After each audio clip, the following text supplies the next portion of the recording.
Harley-Davidson's CEO Jochen Zeitz is going full throttle with the company's Rewire initiative. He's taking big steps to bring in a younger and diverse customer base. Harley's latest program, HD Certified, is a simple and great program to bring in fresh blood, which seems to have flown under the radar. We'll hit on that point at another time, but for now, we want to point out a major new recruit that may have Zeitz back going forward. Ford CEO Jim Farley is being nominated to Harley-Davidson's board of directors. We're in favor of the move, and here's what you need to know. First off, Farley is into Harley.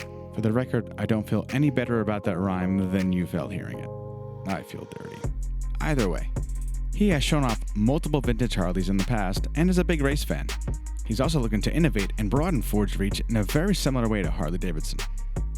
He's looking to revive and energize the Detroit-based company after a couple very rough years, pandemic aside. He's driving interest in the Bronco, a one-time Ford staple, investing more and more in the company's electric vehicle division, and he's making sure that the F-150 continues to dominate the pickup truck market. What does this all mean? Well, this is a person that has a personal attachment to Harley, while also being very business savvy. Sounds like a winning formula. These are the kind of people that drive results.